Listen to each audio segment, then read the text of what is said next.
मेरा नाम कविता है। मैं मनोविज्ञान विषय से मानसिक रोगों पर रिसर्च कर रही हूँ और इसी सिलसिले में मैं अपने ही क्षेत्र के एक मेंटल असाइलम में गई थी और वहीं के अधीक्षक से जो क्रिटिकल केसेस होते हैं उनकी जानकारी ले रही थी कि तभी अचानक से चीख पुकार मचने लगी। हांफती हुई एक केयर टेकर और उसके पीछे 4-5 वार्ड बॉय भी दौड़ते हुए आए और अधीक्षक सर से कहने लगे, सर वो 15 नंबर वाली ने आग लगा ली है। सर ने तुरंत कहा, ये क्या हुआ, कब और कैसे? तो वो बताने लगे, सर वो तो पता नहीं, आप देखिए। अधीक्षक सर ने मुझे बैठने का इशारा किया और वो तेजी से केयर टेकर के पीछे गए। कोई 1.25 घंटे के बाद वो दोबारा से अपने कमरे में आए। वो काफी परेशान लग रहे थे। मैंने उनसे पूछा, सब कुछ ठीक तो है ना सर? वो कहने लगे, नहीं, एक्चुअली यहाँ भर्ती एक औरत ने आग लगा ली है और वो तकरीबन 80% तक झुलस गई है। मैंने कहा, अरे ये तो बहुत दुख की बात है। अब तो पुलिस इंक्वायरी होगी। आखिर ये औरत कौन है? सर, क्या मैं जान सकती हूँ? तो सर मुझे बताने लगे कि कुछ साल पहले ही यहाँ आई है। वैसे तो काफ़ी शांत है, लेकिन कभी कभी बहुत एग्रेसिव हो जाती है। घर वालों का सपोर्ट मिलता तो दवाइयों से ठीक हो जाती, लेकिन घर वाले तो यहाँ छोड़ गए। सब कुछ बता पाना संभव नहीं। तुम्हें कुछ अलग केस के बारे में जानना था ना, तो तुम एक काम करो, एक डायरी है जो इसके घर वाले इसके सामान के साथ दे गए थे, तुम उसे पढ़ो, शायद उससे तुम्हें कुछ हेल्प मिले। लेकिन हाँ, कल तक उसे वापस कर देना। मैंने सर से कहा, जी बिल्कुल सर। सर ने चपरासी से डायरी मंगवाकर मुझे दे दी। वो डायरी लाल रंग की थी। कवर पेज पर दुर्गा माता का चित्र बना हुआ था और अंदर बहुत ही खूबसूरत अक्षरों में लिखा हुआ था, मैथिली। घर आते ही मैं डायरी खोलकर पढ़ने बैठ गई। एक भोली मासूम सी लड़की की तरह शुरुआत में उसने अपने सपने, अपने रोजमर्रा के क्रियाकलापों के बारे में लिखा था। बीच के पन्ने काफी खाली थे, फिर लगातार बहुत कम लिखा गया था। अचानक पन्ने पलटते पलटते मैं चौंक गई, या उसमें जो कुछ लिखा था शायद यही उसके आज की स्थिति में पहुंचने का कारण था। अब मैं वो पढ़ूंगी जो उसने यहाँ पर लिखा था। फोन फिर से बज रहा है। मैंने देखा कि ये उसकी ही कॉल थी। ये तकरीबन 20वीं कॉल थी। मैंने वो नंबर ब्लॉक लिस्ट में डाल दिया है। हालांकि मैं जानती हूँ कि इससे कुछ नहीं होगा, कुछ भी नहीं, लेकिन करूँ क्या? आखिर मैं किससे कहूँ? कौन समझेगा? हे भगवान, ये मेरे साथ ही क्यों है? अब बस और नहीं। कुछ ही महीनों पहले की तो बात थी। मैं बहुत खुशहाल तो नहीं थी, पर जिंदगी ठीक ठाक से अपने ढर्रे पर चल रही थी। सब कुछ तो था मेरे पास, बड़ी सी शानदार कोठी, सास ससुर नंदों से भरा पूरा परिवार, 2 प्यारे बच्चे और अपने ही क्षेत्र में बेहद सफल क्रिमिनल लॉयर, दबंग व्यक्तित्व के मालिक मेरे पति। इतने लोगों और ढेर सारे नौकर चाकरों के बाद भी कुछ ऐसा तो था जो खोया सा था। वो थी मेरी खुशी। मैं खुश नहीं थी। क्यों खुश नहीं थी? किस चीज की कमी है? अक्सर मुझसे ये लोग पूछते थे, मेरी बहनें पूछती थीं, लेकिन मैं क्या कहूँ? किससे कहूँ कि जीवन जीने के लिए सिर्फ भौतिक सुख साधनों की जरूरत नहीं होती, कुछ एहसास भी जरूरी होते हैं जो सालों पहले तक दब चुके हैं। जब 18 साल की सपने देखने वाली उम्र में मैं पहुंची तो हाथ में गृहस्थी की बागडोर थमा दी गई थी। खूबसूरत होना भी एक गुनाह है शायद। अगर बेटी गरीब की हो तो ये सच में श्राप बन जाता है। शहर के जाने माने मजिस्ट्रेट ने मुझे अपने बेटे के लिए चुना था। इस बात से मेरे माता पिता इतने खुश थे कि उन्होंने उम्र का अंतर भी नजरअंदाज कर दिया था। मेरे पति मुझसे पूरे 13 साल बड़े थे। ब्याह होकर आया तो बेहद डरी हुई थी। यहाँ जो देखा उससे यही पाया कि ये शादी तो पूरी तरह से बेमेल थी। अंतर सिर्फ उम्र और स्टेटस का ही नहीं, हर स्तर पर था। सबसे बड़ा अंतर तो हम पति पत्नी के नजरिए का था। खैर, पहले ही दिन से पति के रौब का ऐसा असर पड़ा कि मैं उनके हर आदेश पर झुकती चली गई। वो मुझे पति कम और मेरे मालिक ज्यादा लगते। मैं उनसे हर वक्त डरी सहमी रहती, कभी भी अपनी खुलकर इच्छाएं व्यक्त नहीं कर पाई। एक दिन धीरे से पढ़ने की इच्छा जाहिर की थी तो उन्होंने इस तरह से खा जाने वाली नजरों से घूरा कि मेरी आवाज तो मेरे हलक में ही अटक गई थी। कहने लगे, बड़े बूढ़ों की सेवा करो, पढ़कर कौन सा तीर मारोगी? माँ बाबूजी की सेवा के लिए लाया हूँ। ब्याह कर पढ़ाने लिखाने के लिए नहीं। उस दिन के बाद से पढ़ने की कभी कोई बात नहीं हुई। माँ की दी हुई सीख के हिसाब से ससुराल में सबको खुश रखने का भरसक प्रयास करती। सब खुश भी थे मुझसे। साल बीतते हुए माँ बनने की खुशखबरी भी मिल गई। इतनी जल्दी मैं माँ बनने को तैयार नहीं थी, पर घर में सभी को बच्चे की बहुत जल्दी थी, तो सबकी इच्छा के आगे भला मेरी क्या चलती। मेरी बेटी के जन्म के समय मैं चाहती थी कि मेरे पति मेरे पास रहें, थोड़ा वक्त मेरे साथ गुजारें। लेकिन उनकी व्यवस्थाएं बढ़ती ही जा रही थी। वो सुबह कोर्ट निकल जाते और दोपहर में ही खाना खाने आते, थोड़ा आराम करके फिर कोर्ट चले जाते। फिर वो सीधा रात को ही घर में आते, अपने फाइलों के ढेर के साथ। घर के ही एक कमरे में बने ऑफिस में वो कई बार आधी रात तक फाइलों से सर खपाते रहते। मैं उनसे बात करने को तरस जाती। मैं उन्हें बताना चाहती थी कि आज मैंने क्या क्या किया। आज मैंने बच्चे की धड़कन महसूस की, आज बच्चे ने पहली बार लात मारी। लेकिन उनके पास ये सब सुनने के लिए वक्त ही कहाँ था। बच्ची के जन्म के बाद भी उनका यही शेड्यूल बना रहा। शिकायत का भी कोई फायदा नहीं था, क्योंकि शिकायत सुनने वाला कोई था ही नहीं। हार कर मैंने अपने इस जीवन को ही अपनी किस्मत मान लिया था। मैंने अपनी बेटी में अपना मन लगाना शुरू किया, उसमें अपना बचपन खोजने लगी। समय अपनी गति से बीत रहा था। देखते ही देखते मैं एक और गोल मटोल से बेटे की भी माँ बन गई। मेरी खुशियाँ, मेरी आशाएं, अपेक्षाएं सब अपने बच्चों तक ही सीमित होकर रह गई थीं। कभी मायके जाती तो अपनी हम उम्र सहेलियों को ठिठोली करते देख मानो फिर से वही पुरानी मैथिली बन जाती। जी भरकर जीने की कोशिश करती, पर ये दिन ज्यादा देर तक एक से नहीं रह पाते। मायके में मुझे ज्यादा रुकने की इजाजत नहीं थी। माँ बाबूजी कटकर रह जाते, मानो अपनी हैसियत से ऊंचे खानदान में लड़की ब्याहने की यही सजा हो। मेरी शादी हुए 16 साल बीत चुके थे। जिंदगी ऐसे ही चल रही थी। एक दिन घर मिलने आई बहन ने कहा, लाओ दीदी, आपका फेसबुक अकाउंट बना दूं। नौकर चाकर होने के बाद भी सारा दिन बस घर में सर खपाती रहती हो। मैंने उससे कहा, छोड़ो, मेरे पास इतना टाइम कहाँ है। मैंने कोई रुचि नहीं दिखाई, पर वो कहने लगी, अरे इसमें करना ही क्या है।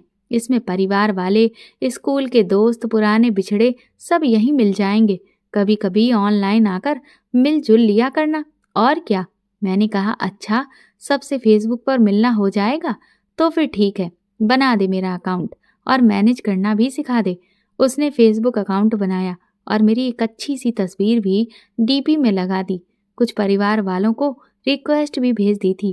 काम से फुर्सत होकर मैं कभी कभी फेसबुक देख लेती। सबको जन्मदिन की बधाई देना और डीपी पर लाइक करने के अलावा कुछ नया, ये मन बांधने जैसा कुछ भी नहीं मिलता तो 5 मिनट में ही बंद भी कर देती थी।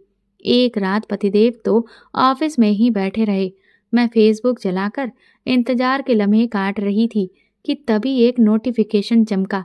किसी ने रिक्वेस्ट भेजी थी। यूं तो मैं रुचि न होने की वजह से रिक्वेस्ट नहीं देखती थी, ना कंफर्म करती थी, पर उस दिन समय काटने के लिए आज मैंने रिक्वेस्ट भेजने वाले की प्रोफाइल खोली। रजत मिश्रा, उम्र 24 साल, बनारस। भेजने वाले की डीपी काफी आकर्षक थी। मैं देखने लगी।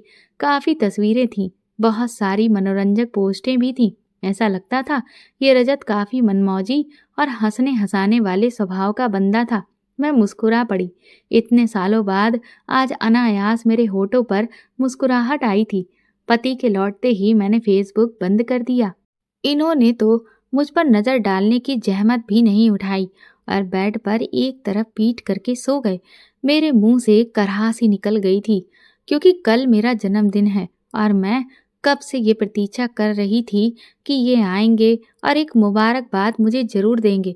मेरी कोई मांग नहीं थी कि मुझे गहने चाहिए, कपड़े चाहिए। बस इतना ही चाहती थी कि एक बार ये प्यार से अपने हाथों में मेरा हाथ लें और मेरे जन्मदिन पर मुझे सिर्फ एक प्यार भरी मुबारकबाद दे दें।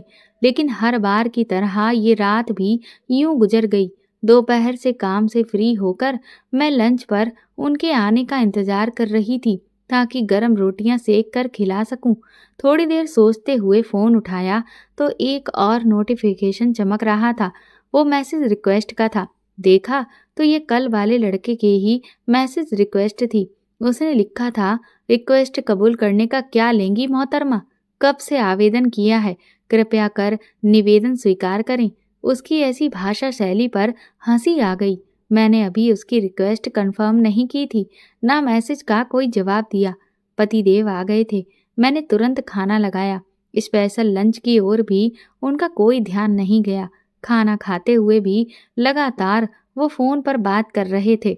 मन में कहीं ये इच्छा फिर एक बार उठकर दफन हो गई कि वो मुझे बर्थडे विश करते। खैर, उनके जाने के बाद मैं बहुत देर तक अपने घर वालों से फोन पर बात करती रही। मन भारी होता जा रहा था। रात में भी खाना खाकर वो सोने चले गए तो मेरे सब्र का बांध टूट गया। क्या मैं सिर्फ एक काम वाली बाई की हैसियत रखती हूँ? वो भी पगार लेती है, छुट्टियां लेती है। मैं तो बिना पगार, बिना छुट्टी वाली बाई हूँ। आंसू पोंछते हुए न जाने क्यों मैंने फोन उठाया। नेट ऑन किया तो फिर एक नोटिफिकेशन। मैंने जिज्ञासा बस देखा। उसी लड़के ने फिर मैसेज भेजा था, रिक्वेस्ट एक्सेप्ट नहीं करनी तो मत करिए मैडम, पर बर्थडे विश तो ले लीजिए। Happy birthday ma'am. मैं आश्चर्यचकित थी। मेरा पति घोड़े बेचकर सो गया। 24 घंटे में उसने एक बार भी मुझे विश नहीं किया था। पर ये पराया लड़का, इसे क्या पड़ी है मुझे विश करने की? ना चाहते हुए भी मेरी उंगलियों ने मैसेज रिक्वेस्ट एक्सेप्ट पर क्लिक कर दिया। मैंने टाइप किया थैंक यू और सेंड कर दिया। फिर तुरंत ही उधर से जवाब आया, मैसेज रिक्वेस्ट कबूल करने का शुक्रिया मैडम। अब फ्रेंड रिक्वेस्ट कब कबूल करेंगी? मैंने कहा, मैं अनजान लोगों का मित्रता निवेदन स्वीकार नहीं करती। वो कहने लगा, ठीक है तो कुछ दिन बाद बात कीजिए, जब अनजान ना रहूं तब दोस्त बना लीजिएगा। साथ में मुस्कुराते हुए 2 इमोजी भी भेज दिए। मैंने कहा, अरे मुझे तुमसे बात नहीं करनी। तो बोला, लेकिन क्यों मैडम? क्या मैं इतना बुरा लगता हूँ? क्या मैं बदतमीज मवाली लगता हूँ? मैंने कहा, ऐसा कुछ नहीं है, बस मुझे इसमें कोई रुचि नहीं है, ना मेरे पास इतना टाइम है। ये मैसेज करके मैंने नेट ऑफ कर दिया और सोने की कोशिश करने लगी। 2 दिन तक मैंने फेसबुक नहीं चलाया और ना नेट ऑन किया। लेकिन लोग शांति से रहने कहाँ देते हैं। बहन ने फोन किया, व्हाट्सएप पर मैसेज किया, तुमने देखा ही नहीं, सब ठीक तो है ना? मैंने कहा, हाँ ठीक है, बस फुर्सत नहीं मिली। मैंने टालने की कोशिश की, लेकिन मजबूर होकर नेट ऑन करना ही पड़ा और ऑन होते ही मैसेंजर के मैसेज पॉपअप होने लगे। मैंने सोचा, हे राम, इतना कौन याद कर रहा है मुझे? व्हाट्सएप से पहले मैंने मैसेंजर खोल दिया। उसी लड़के के मैसेज थे, 1-2 नहीं बल्कि कई सारे। लिखा था, गुड मॉर्निंग मैडम, आज आप ऑनलाइन नहीं आई, लगता है आप नाराज हैं मुझसे। सॉरी, पर प्लीज ऑनलाइन आइए, आज दूसरा दिन है। आज भी आप नहीं दिखी, क्यों? उदासी भरे इमोजी। क्या हुआ है आपको? तबीयत ठीक है ना मैडम? मुझे अब चिंता हो रही है। भगवान करे आप ठीक हो। नाराजगी, उदासी, तबीयत खराब जो भी है बताइए प्लीज। उसके बाद एक के बाद एक लगातार दुखी भाव प्रदर्शित करने वाले इमोजी थे। हद है, ये लड़का तो पीछे ही पड़ गया। चाहता क्या है? आखिर ये तो तय था कि मैं फेसबुक पर नहीं हूँ तो भी ये मैसेज भेजता रहेगा। सोचा इससे बात ही कर लूं। मैंने उसे रिप्लाई दिया, मैं ठीक हूँ और फालतू के मैसेजेस भेजना बंद करो। 5 मिनट बाद ही जवाब आया। फिर फेसबुक से नाराजगी थी या मुझसे? मैंने कहा, तुम सारा दिन ऑनलाइन रहते हो, कोई काम नहीं है क्या? कहने लगा, आपके मैसेजेस के इंतजार में ऑनलाइन है, वरना खाली नहीं हूँ। खेती बाड़ी है, बटाई पर खेत दिए हैं और भैया के साथ उनके बिजनेस को देखता हूँ। मैंने कहा, मेरी इतनी चिंता करने की जरूरत नहीं है तुम्हें, समझे? इस पर आपका जोर नहीं है। आप मुझे रत्ती भर भाव ना दें, पर मैं आपकी चिंता करूंगा, ये मेरी इच्छा है। मैंने कहा, मान ना मान, मैं तेरा मेहमान? कौन हो तुम मेरे जो चिंता कर रहे हो? मेरे घर वाले हैं मेरी चिंता करने को। बोला, जी मैडम, आप खुशकिस्मत हैं जो इतने लोग हैं आपके लिए, पर मुझे और कुछ नहीं तो एक अपना अदना सा दोस्त या शुभचिंतक ही समझ लीजिए। मैंने कहा, तुम तो पीछे ही पड़ गए। बोला, जब तक दोस्ती स्वीकार नहीं करेंगी पीछे पड़ा रहूंगा, ब्लॉक करेंगी तो दूसरी तीसरी आईडी से आऊंगा। मैंने कहा, पर क्यों? बोला, आप अच्छी लगती हैं मुझे, बहुत अच्छी। आपको देखकर लगता है आपसे बात करूं। मैंने कहा, चुप करो अब, मुझे गुस्सा आ रहा है। तो कहने लगा, बस आपसे बात करना अच्छा लगता है, गुस्सा करना है तो कर लीजिए, खूबसूरत लोगों पर गुस्सा जचता है। गुस्सा करते हुए अपनी एक पिक भी भेज दीजिएगा। मैंने कहा, मैं और खूबसूरत, कोई और नहीं मिला बनाने को? बोला, माँ कसम, इतना सुंदर चेहरा मैंने अभी तक नहीं देखा, आंखें हटती ही नहीं। तभी तो आपको रिक्वेस्ट भेज दी, पर कहते हैं ना, खूबसूरत लोग संग दिल होते हैं। आपने अभी तक एक्सेप्ट ही नहीं की। मैंने जवाब दिया, बकवास बंद करो, मुझे और भी काम है, अब मैसेज मत करना। ये कहकर मैंने नेट ऑफ कर दिया, लेकिन मन ही मन सोचने लगी, मैं और सुंदर 16 साल पीछे चली गई। मेरी सास शुरू शुरू में कहती थी, चांद का टुकड़ा लाई हूं अपने बेटे के लिए, पर पतिदेव ने शायद ही कभी कोई ऐसा कॉम्प्लीमेंट दिया हो। उनकी नज़रों में कभी अपने लिए प्रशंसा जैसा कोई भाव नहीं देखा। वो बिस्तर पर कभी कभी मेहरबान होते तो भी एक दाता का भाव रखते, मानो इस तरह की मुझ पर एहसान कर रहे हों। एक गहरी सांस लेकर मैं अपने काम में बिजी हो गई, लेकिन उसकी बातें बार बार दिमाग में आती रहीं। थोड़ी देर सोचने के बाद बकवास कहकर मैंने अपना सर झटक दिया, पर आज नहा धोकर आईने के सामने खड़ी हुई तो ना चाहते हुए भी बस खुद को निहारने लगी। उसकी बात दिमाग में चलने लगी, आप खूबसूरत हैं।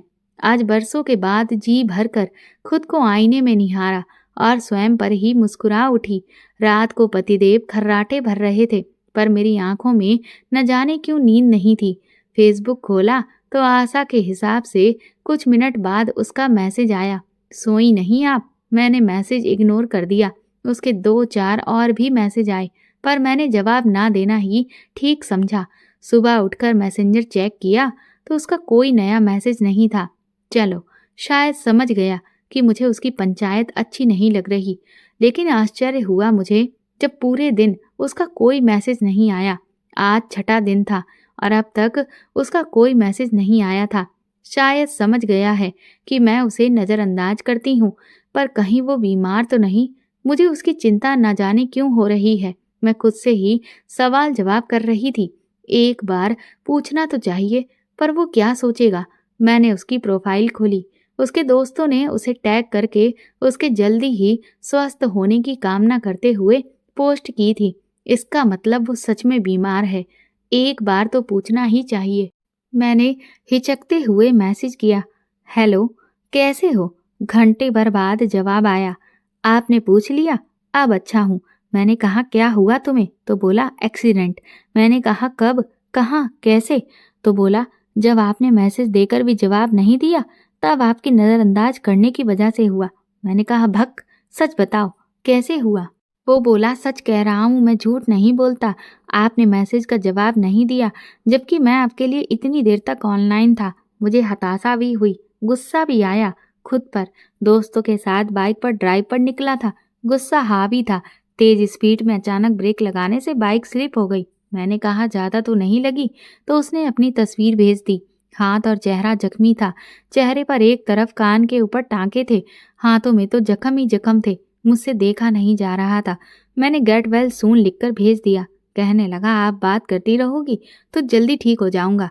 मैंने कहा, ये क्या पागलपन है? बोला, अब है तो है, सिर्फ आपके लिए है, आप स्पेशल हो मेरे लिए। उसकी बात सुनकर एकदम से दिल धड़क गया मेरा। ऐसा तो कभी इतने सालों में किसी ने नहीं कहा मुझे कि मैं उसके लिए स्पेशल हूँ, और ये पराया लड़का। मैंने कहा, तुम आराम करो। बोला, फिर बात करेंगे ना? मैंने कहा, हाँ करूँगी। कहने लगा, पक्का? मैंने कहा, हाँ पक्का, अब आराम करो। आज शाम को मंदिर में दीपक जलाते हुए मैंने उसके लिए भी प्रार्थना की थी। अब तो ये एक सिलसिला बन गया। मैं रोज कभी 10, कभी 15-20 मिनट उससे बातें करती। उसके जख्म तेजी से भर रहे थे। वो रोज अपनी तस्वीर मुझे भेजता और पूछता, मेरी स्मार्टनेस में कमी तो नहीं आई है ना? मैं हंस देती, कहती, नहीं, बहुत स्मार्ट हो। बोला, कोई लड़की पसंद तो कर लेगी ना? टांकों के निशान देखकर भाग तो नहीं जाएगी? मैंने कहा, नहीं, आंख बंद करके पसंद कर लेगी। बोला, कैसे विश्वास करूं? आपने तो अभी तक पसंद नहीं किया, पेंडिंग में डाल रखी है रिक्वेस्ट। मैंने कहा, अरे लो, एक्सेप्ट कर ली। बोला, धन्यवाद मैडम। मैं हंस पड़ी। बोला, आप हंस रही हो ना? मैंने कहा, तुम्हें कैसे पता चला? बोला, मैं मन पढ़ लेता हूँ। मैं बोली, बिना देखे? तो बोला, आप अगर चाहो तो देख कर पढ़ूं, आप वीडियो कॉल कर सकती हो। मैंने कहा, नहीं नहीं, इसकी कोई ज़रूरत नहीं है। तो कहने लगा, डर गई आप? मैंने कहा, कैसा डर? बोला, यही कि आपको देखकर आपके दिल की सारी बातें ना जान जाऊं। मैंने कहा, अच्छा, अब आराम करो, मैं कल मिलती हूँ। आज उसका बर्थडे था। मैंने विश किया तो चहक कर बोला, गिफ्ट नहीं दोगी? मैंने कहा, क्या गिफ्ट चाहिए? तो बोला, नाराज तो नहीं होगी आप? मैंने कहा, बताओ तो, बिना जाने कैसे कह दूं? फिर बोला, एक वीडियो कॉल, बस 5 मिनट की, प्लीज। मैंने कहा, ओफो, ये लड़का तो। मैंने कहा, लाओ वीडियो कॉल कर लेती हूँ। वह चहक उठा, थैंक यू, थैंक यू। मुझे तो लगा था कि डांट दोगी।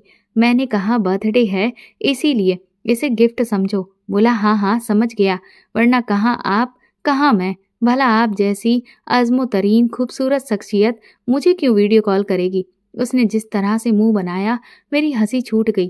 पागल है बिल्कुल। कहने लगा, आपकी वजह से हम दोनों हंसने लगे। इस हंसी मजाक में पता ही नहीं चला कि कब वो मैडम से सीधा नाम लेने लगा। आप से तुम पर आ गया। उससे बात करना मुझे भी अच्छा लगने लगा। वो अपनी बातों से मुझे हंसाता रहता, मेरी परवाह करता, मेरे हर काम की तारीफें करता। जब भी किसी भी वजह से मैं मायूस होती तो अपनी बातों से एक नई ऊर्जा भर देता। मैं एक अनजानी सी खुशी महसूस करने लगी थी। दिन गुजर रहे थे। मैंने कब आईने में खुद को देर तक निहारना और बेवजह मुस्कुराना शुरू कर दिया, मुझे खुद पता नहीं था। अब तो मैं गुनगुनाने भी लगी थी। 3 महीने में वो मेरी आदत बन चुका था। हम दोनों एक दूसरे से बात करने का इंतजार करते। 2 दिन बाद मेरी वैवाहिक वर्षगांठ थी। जब रजत को ये बात पता चली तो उसने चुटकी ली। तो फिर मैडम, कैसे सेलिब्रेट करने वाली हैं? सर की जेब को चूना लगाने वाली है ना? शरारत से कहने लगा, बोलो ना, क्या क्या करने वाली हो? मेरा मतलब, क्या गिफ्ट दोगी सर को? उनसे क्या मांगा है? बताओ बताओ। उसने आंखें चमकाईं। मैंने कहा, कुछ नहीं मांगा उनसे, और मैंने भी कुछ गिफ्ट नहीं लिया उनके लिए।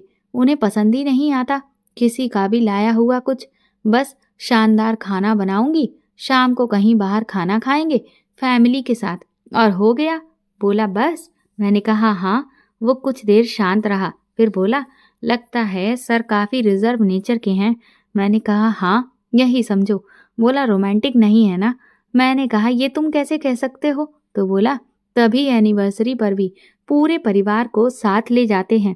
अरे, कम से कम इस दिन तो दोनों को क्वालिटी टाइम बिताना चाहिए साथ में। परिवार तो वैसे भी साथ रहता ही है। कहाँ फंस गई तुम बोरिंग आदमी के साथ? मैंने कहा, 1 मिनट, ये तुम मेरे पति के लिए कह रहे हो? बहुत ज्यादा बोलने लगे हो। मैं चिढ़ गई। बोला, सॉरी, पति चाहे जैसा भी हो, भारतीय नारी उसके खिलाफ कुछ सुन नहीं सकती। काश मुझे भी ऐसी ही पत्नी मिले। मैंने कहा, हाँ, अच्छी ही मिलेगी। बोला, अच्छी नहीं, तुम्हारे जैसी। मैंने कहा, हाँ ठीक है बाबा, मेरे जैसी। बोला, तुम्हारे जैसी मिल गई ना तो सर आंखों पर बिठा कर रखूंगा उसको। एनिवर्सरी पर तो ऐसा सरप्राइज दूंगा कि बस सुबह सुबह उसे प्यार से उठाऊंगा, फिर उसकी पसंद का नाश्ता अपने हाथों से बनाकर उसे खिलाऊंगा।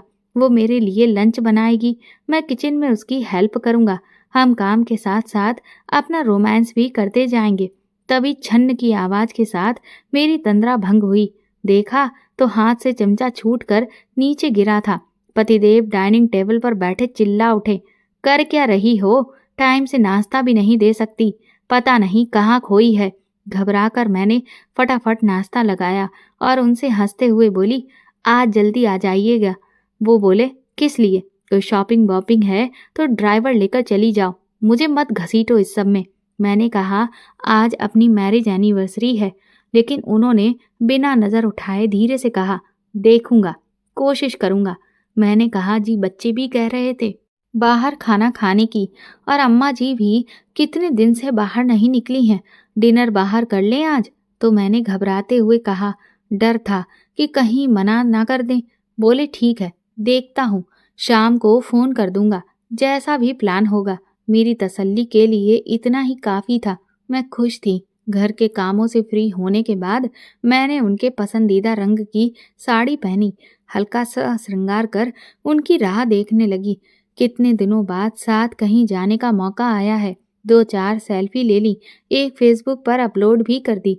तुरंत रजत का मैसेज आया, माशा अल्लाह, जान लोगी क्या? मेरी हंसी छूट गई। बोला जाओ, एंजॉय करो। मैंने कहा बस उनका ही इंतजार है। रात 8 बजे तक इनका तो पता ही नहीं था। फ़ोन किया तो पता चला कि किसी क्लाइंट के घर पर हैं। कोई बेहद इम्पोर्टेंट केस है। कहने लगे तुम बच्चों और माँ को लेकर ड्राइवर के साथ चली जाओ, मैं वहीं ज्वाइन कर लूँगा। अब बहस का कोई मतलब नहीं था। मैं चुपचाप बच्चों और माँ जी के साथ उनके सुझाए हुए रेस्टोरेंट पहुँच गई। उनका वेट करते करते फाइनली उनके बिना ही डिनर करके रात 11 बजे हम वापस आ गए। उनको फिर फ़ोन किया तो उन्होंने बताया कि उन्हें आने में लेट हो जाएगा। खाना वो खा चुके हैं, मैं चिंता ना करूं। मन तो रोने का हो रहा था, आंसू कोर भिगो रहे थे। मैं फेसबुक खोलकर बैठ गई। आज मैंने आगे बढ़कर खुद रजत को मैसेज किया। वो कहने लगा, अरे तुम इस वक्त ऑनलाइन, कैसा रहा सेलिब्रेशन? मैंने कहा क्यों, इस वक्त ऑनलाइन नहीं आ सकती? वो बोला इस वक्त तो तुम्हें और सर को एक दूसरे के साथ होना चाहिए, एक दूसरे में खोए हुए। क्यों, गलत कह रहा हूँ क्या मैं? मैंने कहा 17 साल हो चुके हैं हमारी शादी को। बोला तो क्या हुआ? कुछ एहसास कभी पुराने नहीं होते। वैसे सर कहाँ हैं? बताया नहीं। सेलिब्रेशन कैसा रहा? मेरी लंबी चुप्पी भांप कर बोला, सुनो, बुरा ना मानो तो एक वीडियो कॉल करूं 2 मिनट के लिए। मैंने कहा किस लिए? बोला तुम्हें देखने के लिए। मैंने मना किया। बोला चलो उठाओ ना कॉल प्लीज़। फिर वीडियो कॉल पर वो अपलक मुझे देखता रहा। मैंने कहा 2 मिनट हो गए। वो चौंका। अरे हाँ, पर 2 मिनट का मतलब हर समय 2 मिनट ही नहीं होता। कितनी प्यारी लग रही हो। सर तो गए आज, काम तमाम हो गया होगा। वो हंसने लगा। मैंने कहा शटाप। बोला जब देखो शटाप कर देती हो। सुनो, इतनी उदास क्यों हो? बोलो तो। उसके लगातार पूछने पर आखिर मेरे सब्र का बांध टूट गया। सब कुछ जानकर वो मुझे ढांढस बनाता रहा। कहने लगा, रो मत, देखो इतना महंगा काजल बह रहा है। मैंने कहा भाड़ में गया काजल। बोला सुनो, मुझे अच्छा नहीं लगता तुम्हारा रोना, बस करो ना। अगर अभी आंसू निकले तो मैं तुम्हारे आंसुओं को पी लूंगा। रो मत। ये सुनते ही मेरे आंसुओं पर ब्रेक लग गया। बोला बस हो गया, अब नहीं रोगी। वो मुस्कुराया। मैंने फिर से शटाप कहा। बोला फिर शटाप? ये सही है, जब देखो मैडम डांट पिला देती हैं। वो मुंह बनाते हुए बोला, तो मैं ऐसे वक्त में भी मुस्कुरा दी। बोला हाँ, बस ऐसे ही मुस्कुराया करो, इसी मुस्कान पर तो मैं फिदा हूँ। वो आंख दबाते हुए बोला। मैंने कहा तुम फ्लर्ट कर रहे हो? बोला हाँ तो क्या हुआ, तुम भी करो। मैंने कहा उम्र देखी है अपनी? बोला कुछ दिन पहले ही 25 का गबरू जवान हुआ हूँ। मैंने कहा मेरी उम्र पता है? बोला नहीं। पता बताओ। मैंने कहा 17 साल। तो मेरी शादी को हो चुके हैं। बोला तो तुमने बाल विवाह कर लिया, तो इसमें मैं क्या करूं? मैंने कहा बालिग होने पर ब्याह हुआ था मेरा। कहने लगा तो बुढ़िया हो? मैंने कहा हाँ बिल्कुल। बोला लगती तो नहीं हो, वैसे इतनी हसीन बुढ़िया भी चलेगी मुझे। ये कहकर वो हंसने लगा। मैंने कहा मैं 12 साल बड़ी हूँ तुमसे। बोला तो ये किस संविधान में लिखा है कि 12 साल के अंतर वाले फ्लर्ट नहीं कर सकते? मैं बोली ढीठ हो। बोला तुम्हारे लिए। मैंने कहा बस करो। मैं हंस रही थी। बोला बस क्यों, अभी तो शुरू किया है। मैंने कहा बस और नहीं, मैं शादीशुदा हूँ। बोला तो शादीशुदा औरतों को खुलकर जीने हंसने का हक नहीं होता क्या? मैं चुप हो गई थी। मैंने कहा रजत, अब मैं रखती हूँ फ़ोन। बोला ओके, वादा करो उदास नहीं होगी। मैंने कहा हाँ नहीं होंगी। मैंने फ़ोन तो रख दिया था, पर उसकी एक एक बात देर तक मेरे कानों में गूंजती रही। ये कब आए, कब आंख लगी, मुझे तो कुछ पता ही नहीं चला। दूसरे दिन मैं रोज की तरह अपने काम में लग चुकी थी। ये आए और कैफियत देते हुए बोले, वो कल मैं बुरी तरह से फंस गया, इसीलिए आ नहीं पाया। हम किसी और दिन बाहर चलते हैं। मुझे आश्चर्य हुआ, ये कब से कैफियत देने लगे। मैंने कहा कोई बात नहीं, मैं जानती हूँ आप बिजी थे। फिर मुझसे कहने लगे, यही बात तुम हमारी बेटी रचना और बेटे साहिल और माँ को भी समझा दो। वो लोग सुबह से बस शिकायतें लेकर चालू हैं। अब मैं समझी, तो ये कारण है कैफियत देने का, मतलब इन्हें कोई ग्लानि तो है ही नहीं। दोपहर को मैं हमेशा की तरह जब थोड़ा फ्री हुई तो फेसबुक खोल लिया। रजत ने कई हास्य व्यंग पोस्ट किए थे। मैं खुलकर हंस पड़ी। ये लड़का कितना जिंदा दिल है, जिंदगी को जीने वाला, ढोने वाला नहीं है मेरी तरह। मेरे मुंह से एक आहा निकली। तभी उसका मैसेज आया, हाल कैसा है मोहतरमा का? मैंने कहा ठीक है। बोला मैं आज गांव जा रहा हूँ। मैंने कहा अच्छा? बोला क्या अच्छा है इसमें? वहाँ तो नेट ही नहीं चलता। मैंने कहा तो फेसबुक बिना मन नहीं लगेगा। बोला तुमसे बात किए बिना मन नहीं लगेगा। मैडम फेसबुक तो बस एक बहाना है। मैं बोली तो फिर? बोला मुझसे इतनी बड़ी हो फिर भी हर बात समझानी पड़ती है। अपना नंबर दो देवी, जिससे फोन पर बात होती रहे, वरना मैं वहां रह नहीं पाऊंगा। मैं वैसे किसी को यूं नंबर नहीं देती, पर रजत आम नहीं रह गया था मेरे लिए। अब इन कुछ महीनों में वो बहुत खास हो गया था मेरे लिए। बिना सोचे विचारे मैंने उसे नंबर दे दिया। अब मैसेंजर से वो मेरे व्हाट्सएप पर आ गया था। बातें भी अब पहले से ज्यादा होने लगी। ये रिश्ता क्या था? मेरे लिए तो वो मेरा सबसे अच्छा दोस्त था, जिससे मैं धीरे धीरे सब कुछ शेयर करने लगी थी। खैर, करवा चौथ का दिन था, मेरा व्रत था। वो बोला काश कोई मेरे लिए भी व्रत रखती। मैंने कहा रखेगी ना तुम्हारी बाली? बोला पता नहीं कब आएगी मेरी बाली। मैंने कहा जब लेकर आओगे। बोला वो मेरे लिए व्रत रखेगी, मैं उसके लिए व्रत रखूंगा। मैंने कहा अच्छा, और हंस पड़ी। बोला हाँ, वो अकेली क्यों भूखी प्यासी रहे? वो मेरी लंबी उम्र के लिए व्रत रखेगी तो मुझे भी तो उसकी लंबी उम्र के लिए व्रत रखना चाहिए ना। मैंने कहा फिर तो वो बहुत भाग्यशाली होगी। बोला बेशक, मेरी बाली भाग्यशाली ही होगी। न जाने क्यों मन में कुछ कसक सा गया था उसकी बातें सुनकर। कहने लगा जब पूजा के लिए तैयार होना तो एक पिक मुझे भी भेज देना, मैं तुम्हें देखना चाहता हूँ। मैंने ना हाँ कहा ना कहा। मैं आज का दिन सिर्फ और सिर्फ अपने पति का ध्यान करते हुए बिताना चाहती थी, तो कह दिया कि आज बिजी रहूंगी, मैसेज मत करना। वो शायद समझ गया था। रात फिर वही कहानी दोहराई गई। मेरे पति कभी समय पर मेरे लिए घर आने का वादा पूरा नहीं कर पाए थे। ऐसे समय में मैं हमेशा यही सोचती कि मैं उनके लिए अहमियत रखती भी हूँ या नहीं। मेरी स्थिति सिर्फ घर परिवार का ध्यान रखने वाली, खाना बनाकर देने वाली और कभी कभार पति पत्नी की जरूरत पूरी करने वाली ही होकर रह गई है। साल में एक बार, एक दिन ये मेरी एक छोटी सी इच्छा भी पूरी नहीं कर सकते। मैंने जीवन में जब जब उनकी उपस्थिति महसूस करनी चाहिए, ये हमेशा अनुपस्थित ही मिले। कैसे पति हैं ये? क्या यही है पति धर्म? क्या खाना, कपड़ा और छत ही है औरत की आवश्यकताएं? मैं इतना ज्यादा अनमनी हो चुकी थी कि उनके आने पर सारी रस्में पूरी जरूर की थी। खाना परोसा था, लेकिन स्वयं खाने का एक कौर भी हलक से नीचे उतारने की इच्छा नहीं हुई। इन्होंने तो खैर कभी परवाह भी नहीं की कि मैंने खाना खाया है या नहीं खाया। मैं कपड़े बदल कर जा लेटी। वो सुकून से सो रहे थे। आंसू बहाते बहाते मेरी भी आंख लग गई। दूसरे दिन जब आंख खुली तो अजीब सा महसूस हो रहा था। शरीर गर्म था। उठना चाहा तो उठना नहीं गया। मोबाइल में टाइम देखा तो 7 बज रहे थे। मैं घबरा गई। 7:30 बजे बच्चों की स्कूल बस आ जाएगी। हे भगवान, आज इतनी देर कैसे हो गई उठने में?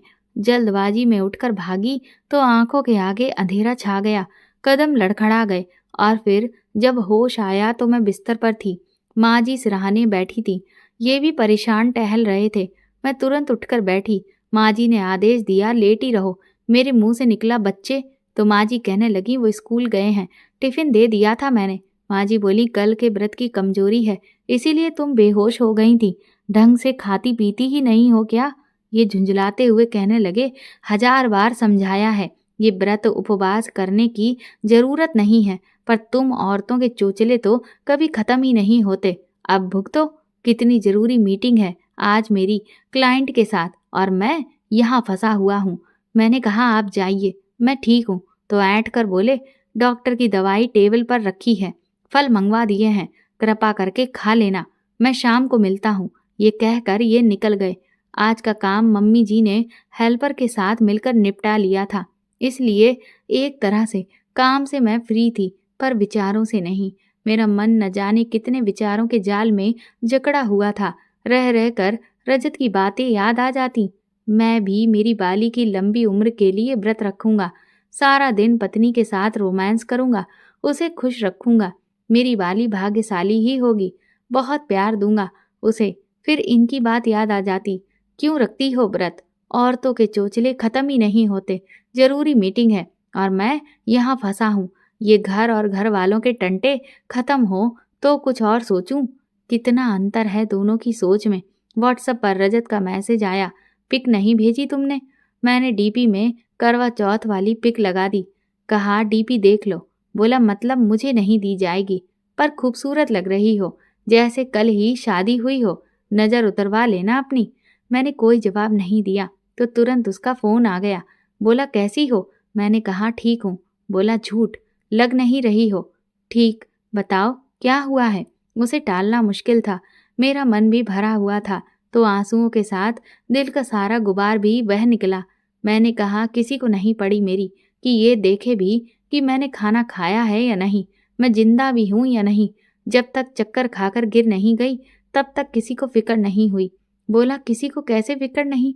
मैं हूं ना, मैं करता हूँ फिक्र। तुमने कल मैसेज या फोन करने को मना कर दिया था, इसलिए मजबूर था। फिर भी मैसेंजर पर देखो, मैसेज किए हैं मैंने देखा तो उसके मैसेजेस पड़े थे। चांद निकल आया है मैडम, अब तुम अपने चांद की पूजा कर रही होगी। व्रत खोल लिया ना, अब अच्छे से भोजन कर लेना। हेलो, डिनर हुआ या नहीं? ख्याल रखना अपना। Good night. मैं एक सुखद आश्चर्य से भर गई। मैंने पूछा तुम्हें क्यों पड़ी है मेरी? बोला बस यूं ही, अपना मानता हूँ इसीलिए। मैंने कहा कैसा अपना? यहाँ अपनों की नहीं पड़ी मेरी। बोला मुझे पड़ी है तुम्हारी, और हमेशा रहेगी, समझी? और हर समय सवाल ना किया करो। मैंने कहा क्यों पड़ी है, क्या लगती हूँ तुम्हारी? वो बोला चुप, बिल्कुल चुप, आराम करो अब तुम। उसका डांटना बेहद अच्छा लग रहा था। एक छोटी जिद्दी बच्ची बन जाने का मन कर रहा था। थक गई थी समझदार बन बनकर, सारी गृहस्थी का बोझ उठाते उठाते। वो अल्लड़पन जो कभी जी ना पाई आज महसूस हो रहा था। वो देर तक बातें करता रहा। बच्चों के लौटने का वक्त हुआ तो मैंने फ़ोन रखने को कहा। अनमने भाव से उसने फ़ोन रखा। अब बहुत हल्का, बहुत अच्छा महसूस हो रहा था।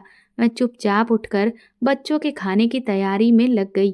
रात को सब सो चुके थे, पर मैं जाग रही थी। रजत व्हाट्सएप पर खैरियत पूछ रहा था। अचानक वो कह उठा, रोया ना करो, मुझसे देखा नहीं जाता। तुम्हें पता नहीं कि मैं कितना बेचैन हो जाता हूँ। मैंने कहा पर क्यों? बोला तुम समझती नहीं क्या वाकई में? मैंने कहा मतलब? बोला मतलब भी समझाना पड़ेगा। मैंने कहा हाँ, समझाओ। बोला रहने दो, जो समझना ना चाहे उसको क्या समझाना। मैंने फिर कहा बताओ ना, तुम्हें कसम है मेरी। बोला मैथिली मैं तुम्हें चाहने लगा हूँ। मैंने कहा पागल हो क्या, ये क्या मजाक है क्या कोई? उसने जैसे मेरा रिएक्शन देखा ही नहीं, वो बस अपनी ही रॉ में लिखता ही जा रहा था। बोला मेरी सुबह तुम्हारे ख्याल से शुरू होती है, रात तुम्हारे ख्यालों में गुजरती है।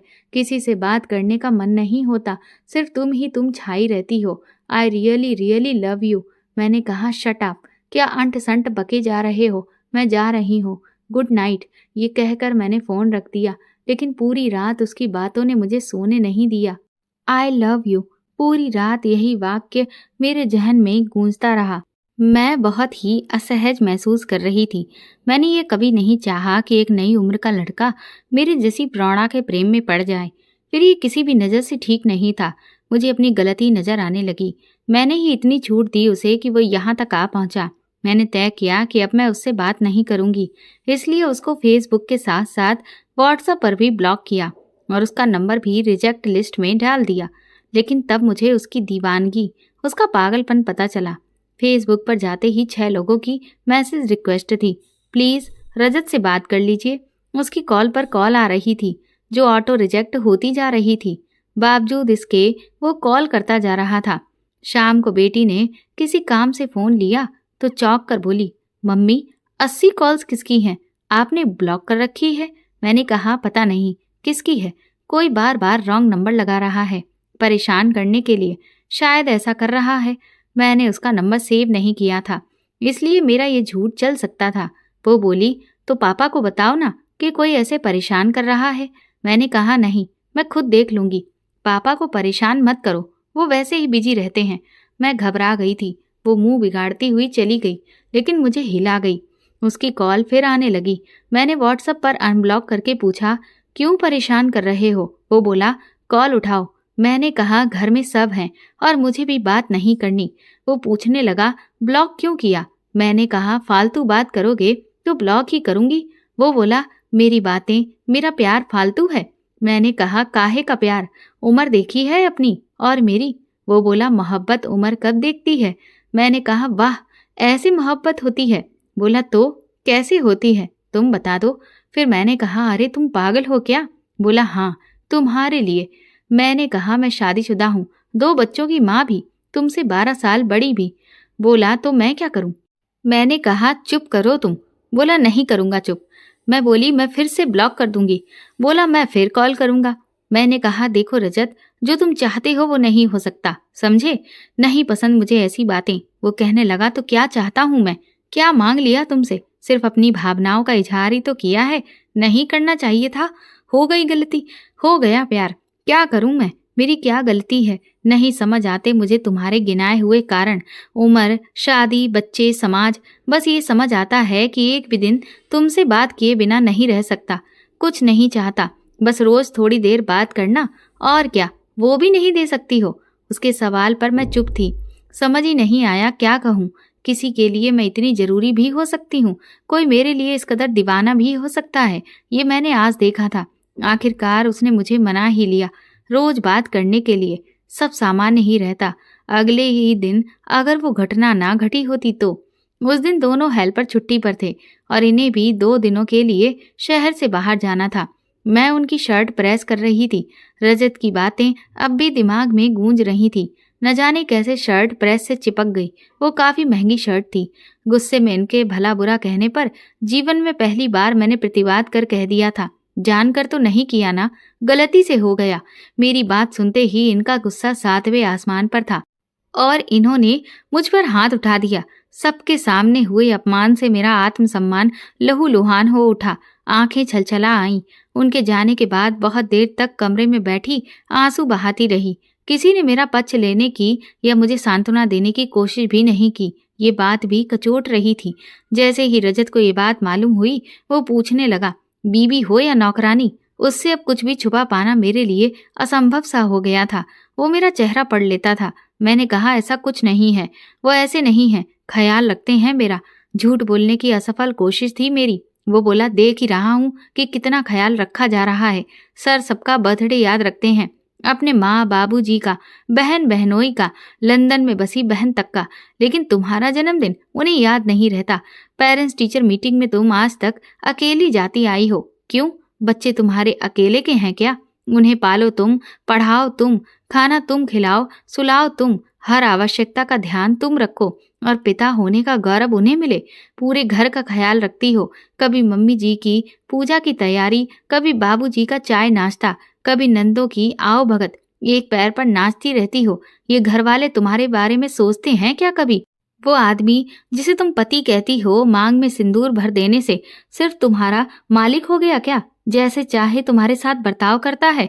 मैंने रजत से कहा, बस करो, वो पति है मेरे। मेरा चेहरा आंसुओं से भीगा था। रजत कड़वी सच्चाई बयां कर रहा था। वो कहने लगा, दूसरों के लिए जान दे देना, फिर भी कोई खुश नहीं होगा, अपने लिए कब जियोगी? मैंने कहा, मैं कर क्या सकती हूँ? वो कहने लगा, मेरा हाथ थाम लो, मैं और कुछ नहीं कर सकता, कम से कम तुम्हारे आंसू तो पोंछ ही सकता हूँ। मैंने कहा, नहीं, ये ठीक नहीं है। वो बोला, क्यों? सुनो, क्या तुम कभी प्यार करना नहीं चाहती? मैंने कहा, प्यार? बोला, हाँ, किया है कभी इसका एहसास? नहीं किया होगा। मैं सोच रही थी, मैंने शादी अब तक पूरी निष्ठा से निभाई थी, पति पर सर्वस्व अर्पण किया था, लेकिन प्यार शब्द इस रिश्ते से गायब ही था। हमारा रिश्ता महज स्त्री पुरुष का था। प्यार क्या होता है कभी जाना ही नहीं। रजत कहने लगा, मैथिली, हर किसी को हक है अपना प्यार पाने का। तुम अपने आप को इससे वंचित क्यों रखना चाहती हो? मैं तुम्हें तुम्हारे हिस्से का प्यार देना चाहता हूँ, इससे इनकार मत करो। सबको प्यार नहीं मिलता। ईश्वर ने शायद इसी नियति के लिए हमें मिलाया है। खंडित आत्मसम्मान वाली मैं उस चोट खाए बच्चे की तरह थी जो किसी के पुचकार भर देने से रो देता है। मेरे झुके सर को एक कंधे की जरूरत थी। रजत वो कंधा था। हालातों से घबराकर आखिर मैंने उसके कंधे का सहारा मंजूर कर लिया। उसकी बातों ने मेरे सोच विचार पर नाकेबंदी सी कर दी थी और कुछ सोच समझ पाना मेरे बस में नहीं था। एक अतृप्त आत्मा जाग उठी मेरे भीतर और उस रात मेरी आत्मा उसके प्रेम में डूबकर मानो तृप्त हो उठी। उस पूरी रात हम दोनों वीडियो कॉल पर एक दूसरे को देखते रहे, एक दूसरे के प्रेम में भीगते रहे। अगले दिन नींद पूरी न होने पर भी थकान या विषाद की छाया भी मेरे चेहरे पर नहीं थी। मैं आज सालों बाद बेहद खुश थी। उस दिन के बाद से मैंने खुश रहना सीख लिया था। जब भी मौका मिलता पूरी एहतियात बरतते हुए मैं रजत से बातें करती। मुझसे बात करके बेहद सुकून मिलता। मेरे घर में और किसी को तो परवाह ही नहीं थी। बेटा छोटा था, लेकिन बेटी को मुझ में आए परिवर्तन साफ दिख रहे थे। वो कहने लगी, आजकल आप किससे बातें करती रहती हो? कितनी बार आपका फोन बिजी आता है। मैंने कहा, वो मैं अपनी स्कूल की सहेली से बात करती हूँ। वो सवाल पर सवाल करती बोली, फिर मेरे आने पर एकदम चुप क्यों हो जाती हो? मैंने कहा, नहीं तो तुम कुछ ज्यादा ही बोलने लगी हो। मैं जानती थी बड़ी होती बेटी को इस तरह हर बार झूठ बोलकर बहलाना संभव नहीं, पर मैं रजत के प्रेम में डूब चुकी थी और अब इससे बाहर नहीं आना चाहती थी। इधर डायरी पढ़ते पढ़ते काफी रात हो चुकी थी। मैं कॉफी बना लाई। मैं मैथिली की सारी कहानी आज ही पढ़ लेना चाहती थी। ऐसा नहीं है कि इस तरह की घटना मैंने पहली बार सुनी हो, पर मैं जानना चाहती थी कि ऐसा क्या हुआ कि इतने बड़े लॉयर की बीवी आज इस हाल में पहुंच गई। कॉफी की चुस्की लेते हुए मैंने अगला पन्ना पलटा, जिस पर लिखा था, रजत हर बार पहले से ज्यादा वाचाल, पहले से ज्यादा उन्मादी होता जा रहा था। पति की तरह हक जताता था, जो मुझे अच्छा लगता। अब वो कई बार मिलने की ख्वाहिश जाहिर करता। मैं भी उससे मिलना चाहती थी, पर यह मेरे लिए ऐसे संभव नहीं था। बनारस में मेरी बहन रहती थी। गर्मियों की छुट्टी में वहां जाने का प्लान बनाया। पतिदेव बच्चों की जिद पर हमें वहां भेजने को तैयार हो गए। अलबत्ता वो खुद कभी हमारे साथ नहीं गए। उनका काम रिश्तेदारी पर हमेशा भारी रहा। मेरे बनारस आने की खबर पर रजत बहुत खुश था। आखिरकार मैं वहां पहुंच गई। थकान उतारने के बाद अगले दिन देवी के मंदिर घूमने का प्रोग्राम था। मैंने रजत को फोन कर दिया था। शाम 7 बजे मंदिर से बाहर निकलते वक्त उससे आंखें चार हो गईं। अब तक जिसे सिर्फ फोटो और वीडियो कॉल में देखा था, वो सामने था, लेकिन बच्चे और बहन का परिवार साथ होने की वजह से हम खुलकर एक दूसरे को देख भी नहीं सकते थे। कुछ देर मैं सबके साथ प्रांगण में घूमती रही और वो भी पीछे पीछे कुछ दूरी बनाकर आता रहा। ये हमारी पहली मुलाकात थी बंदिशों में। रात मैसेज में उसने तारीफों के पुल बांध दिए। तुम फोटो और वीडियो कॉल से ज्यादा असल में खूबसूरत हो। तुम्हें देखकर तो मैं पल के झपकाना ही भूल गया था। मैं हंस पड़ी। कहने लगा, सुनो मैथिली, कल मिलो ना, अकेले कॉफी पीते हैं साथ में। मैंने कहा, पर कैसे निकल पाऊंगी? बोला, कुछ भी बहाना करो, पर प्लीज मिलो, बहुत कुछ कहना है तुमसे, प्लीज। मैंने कहा, ठीक है, कल दोपहर 12 बजे मिलती हूँ। अगले दिन मैं बेटे की कुछ जरूरी दवाई लाने का बहाना बनाकर घर से निकली। रजत पहले से ही नियत स्थान पर प्रतीक्षा कर रहा था। हम कैफे में कैबिन में बैठे थे। कैबिन में पहली बार रजत के इतना करीब मुझे थोड़ा अजीब लग रहा था। मैंने कहा, रजत, ये केबिन क्यों? बाहर पब्लिक में बैठते हैं ना। वो शरारत से मुस्कुराते हुए बोला, क्यों, डर लग रहा है? जो बातें मुझे तुमसे कहनी है वो पब्लिक में नहीं हो सकती। वो मेरे एकदम करीब खिसक आया था। मेरे हाथ अपने हाथों में लेते हुए वो मुझ पर झुकने लगा। मैं अचकचाकर पीछे हट गई। मैंने कहा, नहीं रजत। वो बोला, क्या हुआ? बस तुम्हें खाली होठों के स्पर्श से ही तो महसूस कर रहा हूँ। मैंने कहा, नहीं प्लीज। वो बोला, लेकिन क्यों, तुम्हारा मन नहीं होता? ऑनलाइन 1000 बार जो किया, ऑफलाइन एक बार भी नहीं करना। सब बहुत अजीब लग रहा था। उसके समीप होना चाहती थी, उसके पास आना ऐसी फीलिंग दे रहा था। क्यों? अचानक मैंने उससे अपना हाथ छुड़ा लिया। मैंने कहा, रजत, ये नहीं हो पाएगा मुझसे। वो बोला, क्यों नहीं? I love you. न जाने क्या हुआ, मैं झटके से खड़ी हुई, बाहर आ गई। रजत हकबकाया, पीछे दौड़ता आया। उसके कुछ कहने से पहले मैं ऑटो रोककर उसमें बैठ चुकी थी। वो उखड़ चुका था। ऑटो रोकते हुए झल्लाते हुए बोला, क्या हुआ, क्या है ये सब? मैंने कहा, मेरे बेटे की तबीयत ठीक नहीं, समझा करो। उसकी दवा के बहाने आई थी। मुझे जाना है, काफी देर हो चुकी है, बाद में बात करती हूँ। वो कुछ नहीं बोला। मैं दवा लेकर सीधे घर आ गई, लेकिन हजारों झंझावत दिमाग में चल रहे थे। थोड़ी देर बाद ही उसका फोन आ गया। बोला, पहुंच गई? मैंने कहा, हाँ। बोला, कितने दिन के लिए हो? मैंने बताया, 3 दिन और। बोला, अच्छा सुनो, आज की मुलाकात तो अधूरी रह गई। साहिल की तबीयत का ख्याल ना होता तो तुम्हें कभी यूं जाने ना देता। अरे यार, कितना डरती हो तुम, हद है। मैं चुप थी। बोला, सुनो, आज या कल रात मिलो, घर पर ही बुला लो, तसल्ली से मिल सकेंगे। मैंने कहा, मिल तो लिए हैं। बोला, ना, ये कोई मिलना था? मुझे तसल्ली नहीं हुई। कायदे से मिलना है, अपनी हसरतें पूरी करनी है, तुम्हें प्यार करना है, मैंने कहा, कैसी हसरतें, मुझसे ऐसी कोई आशा मत रखो। कहने लगा, क्यों ना रखूं, 10 महीनों से तुम्हें समझाता आ रहा हूं, अब इतने करीब आकर तो ऐसे नहीं जाने दूंगा। न जाने क्यों मैं चिढ़ गई थी। रजत, जो तुम चाह रहे हो वो नहीं हो पाएगा, समझ गए ना, मैंने तलक स्वर में कहा। कहने लगा, ओके, कुछ भेज रहा हूं, उसको देखो और फिर मुझे फोन करके अपना फैसला बताओ। कुछ सेकंड के बाद ही व्हाट्सएप पर एक वीडियो रिसीव हुआ। मैंने जैसे ही उसे डाउनलोड किया, मेरे पैरों तले जमीन खिसक गई। ये मेरी और रजत की वीडियो चैट की रिकॉर्डिंग थी। मैं सपने में भी नहीं सोच सकती थी कि वो ये सब रिकॉर्ड कर लेगा। तभी कुछ ऑडियो नोट्स रजत की ओर से भेजे गए। ये मेरी और उसकी ऑडियो कॉल रिकॉर्डिंग थी, जिसमें मैंने उससे अपने प्यार को स्वीकार किया था। मैं सकते में आ गई थी। रजत का मैसेज आया, बोला, इतना काफी है या और भेजूं? मुझे काटो तो खून नहीं। मैंने तुरंत से फोन लगाया। कहने लगा, हाँ जानू, कहो, क्या सोचा है? मैंने कहा, शर्म नहीं आई ये सब रिकॉर्ड करते हुए? बेईमानी की तुमने मेरे साथ। बोला, तुम्हें शर्म आई मेरे साथ ये सब करते हुए? तुमने बेईमानी की पति के साथ।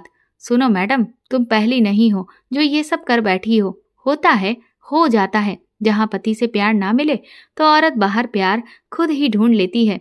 तो गलत क्या है? गलत है पीक पर लाकर यूं साथ छोड़ना। मैं ऐसा होने नहीं दूंगा। सीधी तरह नहीं मानेगी तो ऐसे मनवा लूंगा। बेहतर है मेरी बात प्यार से मान लो। प्यार लो, प्यार दो, वरना हमारे इस प्यार के चर्चे तुम्हारे पति तक पहुंच जाएंगे। कहते हुए वो हंस रहा था। मैं तो जम चुकी थी। जिसे सच्चा साथी समझ रही थी वो तो आस्तीन का जहरीला नाग निकला।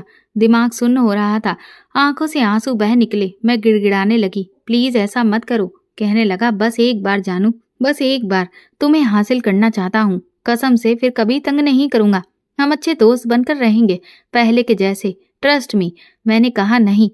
वो बोला, सोच लो, चंद सेकंड लगेंगे तुम्हारे पति तक ये सब पहुंचाने में। तब क्या होगा तुम्हारी इज्जत का? तब ना घर की रहोगी ना घाट की। अभी तो सब कुछ चुपचाप प्यार से निपट जाएगा, किसी को कुछ पता नहीं चलेगा। बोलो, कब आऊं? मेरा रोना सुनकर वो बोला, अच्छा चुप हो जाओ, ऐसा करते हैं, आज तुम आराम करो, कल का प्लान बनाकर तुम्हें बताता हूँ। फोन बंद मत करना, वरना मेरा दिमाग सटक जाएगा, समझी? आप जाओ, आराम करो, रात को बात करते हैं। Love you, take care. मैं चाहकर भी चीख नहीं सकती थी, दहाड़ मार कर रो नहीं सकती थी। बहन मेरे उतरे चेहरे की वजह बेटे का बीमार होना समझ रही थी। रात को उसने मैसेज किया, कल रात आऊंगा, टाइम तुम बताओगी, रूम में बच्चों को मत रखना। मैं चुपचाप आंसू बहाती हुई यही प्रार्थना कर रही थी कि ये रात कभी खत्म ना हो और सुबह आए ही ना। दिन कैसे निकल गया कुछ पता ना चला। शाम होते ही मेरी बेचैनी बढ़ने लगी थी। मैंने अपनी बहन से कहा, साहिल को बेचैनी रहती है तो मैं सोच रही थी कि मैं इसे लेकर बाहर के कमरे में सो जाऊं। वो कहने लगी, हाँ दीदी ठीक है, रचना मेरे साथ सो जाएगी। रात 10 बजे तक मैंने साहिल को दवा देकर सुला दिया था। रजत के मैसेजेस पर मैसेज आ रहे थे जो मैं जानबूझकर नहीं देख रही थी। 11 बजे तक सभी सोने जा चुके थे। मैंने रजत के मैसेज देखे, वो बार बार आने का समय पूछ रहा था। मैंने लिख दिया, आ जाओ, और 15 मिनट के बाद ही मोटरसाइकिल की हल्की सी आवाज से मेरी रूह जैसे जम गई। प्लान के अनुसार मैंने अंदर के दरवाजे की कुंडी तो लगाई थी, पर बाहर का दरवाजा सिर्फ चिपका दिया था। वो दबे कदमों से चुपचाप कमरे में दाखिल हुआ। कमरे में 0 वॉट की धीमी रोशनी में वो मुझे अपलक निहार रहा था। उसने साहिल को वहां देखा तो बोला, ये यहाँ? मैंने कहा, वो सो रहा है, तबीयत ठीक नहीं है उसकी, तो खुद से दूर कैसे रखती? घर में सबको अजीब लगता, अब ये सुबह ही उठेगा। वो मुस्कुराकर बोला, ओके मेरी जान। उसने मेरे दोनों हाथ पकड़े तो सहसा बोल पड़ा, ठंडी क्यों हो रही हो? डरो मत, सिर्फ आज, फिर कभी कुछ नहीं मांगूंगा।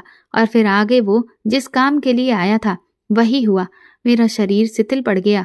3 घंटे बीत चुके थे। वो अभी बगल में ही लेटा था, वो अभी भी सुरूर में था कि अचानक अंदर के दरवाजे की कुंडी बजी और एक साया अंदर दाखिल हुआ। रजत बिजली की गति से दरवाजे से बाहर भागा। मैं हड़बड़ाकर उठ बैठी। वो रचना थी, मेरी बेटी। मेरा तो खून ही जम गया। उसने टटोल कर लाइट जलाई। वो टॉयलेट जाने के लिए आई थी। बहन के घर में अटैच टॉयलेट नहीं था, बल्कि बाहर गैलरी में था। मैंने अंदर के दरवाजे को कुंडी लगाई थी, लेकिन भूल गई थी कि वो कुंडी हाथ की जरा सी हरकत से खुल जाती है। मेरी बेटी कहने लगी, मम्मी कोई था यहाँ। मैंने कहा, यहाँ? नहीं तो मैं हकला रही थी। वो बोली, मैंने देखा, कोई बाहर निकला यहाँ से, अभी देखो दरवाजा भी खुला है। मैंने कहा वो मैं टॉयलेट से आई तो शायद बंद करना भूल गई। वो चुपचाप दरवाजे से बाहर जाकर खड़ी हो गई। रजत ने उसको कमरे में आते देखा तो बाहर गली में छिप गया था और इस फिराक में था कि वो टॉयलेट होकर वापस आए तब वो अपनी मोटरसाइकिल उठाकर चला जाए। लेकिन रचना को शक हो चुका था। वो चुपचाप दरवाजे की ओट में खड़ी थी। थोड़ी देर बाद ही गली में छुपा रजत बाहर आया और मोटरसाइकिल स्टार्ट करने लगा तो वो अंधेरे में उसे गौर से देखने की कोशिश करने लगी। रजत ने भी उसे देखते हुए देख लिया था। वो फटाफट वहां से निकल गया। रचना वापस आई। उसका चेहरा लाल हो रहा था। मम्मी, कोई था यहाँ? था ना, मैंने कहा तुम्हें भ्रम हो रहा है, चश्मा भी नहीं लगाया तुमने और कुछ भी बोले जा रही हो। यहाँ कौन होगा भला? रचना की दूर की नजर कमजोर थी। वो बोली, अभी मैंने किसी को बाइक पर जाते हुए भी देखा। चश्मा होता तो अच्छे से पहचान लेती। मैंने कहा कोई किराएदार होगा बेटा, उसी को देखा होगा। लेकिन वो कुछ नहीं बोली क्योंकि नजर कमजोर होने और अंधेरा होने से उसने जो भी धुंधला देखा उसको साबित नहीं कर सकती थी। वो चली गई पर मैं उस रात सो नहीं पाई। सब बर्बाद हो चुका था। मेरा स्वाभिमान बचा ही नहीं था। स्वयं से घिन हो रही थी। पर इस विषय में सोचने से ज्यादा मुझे ये सोचना था कि रचना भूल से भी रात की घटना का जिक्र किसी से कर ना बैठे। सुबह मेरी हालत खराब हो रही थी। नहा धोकर फिर बिस्तर पर लेट गई। रचना ने किसी से कुछ भी नहीं कहा था। रजत के मैसेजेस आ रहे थे। मैंने फोन स्विच ऑफ कर दिया। अगले दिन मेरे जीजा जी के आने पर मैं दिन भर तक सामान्य बने रहने की कोशिश करती रही। चोर नजरों से रचना को देख लेती। मैं कोशिश कर रही थी ये जानने की कि उसके मन में क्या चल रहा है। अपनी ही बेटी से आंख मिलाने से बच रही थी मैं। रचना खामोश थी, एकदम खामोश। मन ही मन जैसे वो कोई ताना बाना बुन रही थी। बहन बहनोई के काफी रोकने के बावजूद हम लोग अगले दिन ही घर वापस आ गए। घर आते ही मेरे पति भुनभुनाने लगे, फोन क्यों स्विच ऑफ है तुम्हारा? मैंने कहा जी वो साहिल की तबीयत ठीक नहीं थी तो उसको डिस्टर्ब ना हो इसलिए किया था। रात में वो फिर ऑन करना भूल गई। मैं इतना बोलने में ही पसीने से नहा गई। ये रचना से बोले, फोन ऑन कर दो मम्मी का, तुम चाय बनाओ जरा।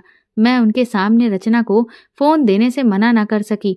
मेरा दिल जोरों से धड़क उठा, कहीं रजत कोई फोन या मैसेजेस ना कर दे। हालांकि उसकी सारी चैट और कॉल लॉग मैं क्लियर कर चुकी थी, लेकिन फिर भी चोर को हर समय अपने पकड़े जाने का डर होता है। रचना ने फोन के साथ साथ नेट भी ऑन कर दिया था। मैं इन्हें कमरे में चाय देकर ड्राइंग रूम में आई, जहां रचना मेरा फोन देख रही थी। मैंने उसकी तरफ चाय बढ़ाते हुए कहा, चाय? तो वो झटके से फोन सोफे पर फेंक कर बड़बड़ाई, खुद पी लो अपनी चाय और बात मत किया करो मुझसे। वो तेजी से निकलकर अपने कमरे में चली गई। मैं घबराई सी फोन देखने लगी। रजत के मैसेजेस थे, यानी जिसका डर था वही हुआ। मैं मैसेजेस पढ़ने लगी। उसने लिखा था, फोन क्यों बंद कर रखा है यार, परेशान हो गई क्या मुझसे? कोई नहीं, घर पहुंचकर कॉल करना, और मैं तो बहुत मिस कर रहा हूँ। उम्मीद है तुम भी मुझे मिस कर रही होगी। साथ में किस वाली इमोजी भी थी। अब मैं क्या करूं? कैसे अपनी ही बेटी की नजरों में गिरने से खुद को बचाऊं? मैं हिम्मत जुटाकर उसके कमरे में पहुंची। रचना मेरी बच्ची, मुझसे इतनी नाराजगी? वो शून्य में घूर रही थी। मैंने उसे हिलाया तो वो चिहुकती हुई बोली, उस रात वो ही था वहां आपके साथ। मुझे पता है, आप बहलाने की कोशिश मत करो। बच्ची नहीं हूं मैं। क्यों मम्मी, क्या हो गया है आपको?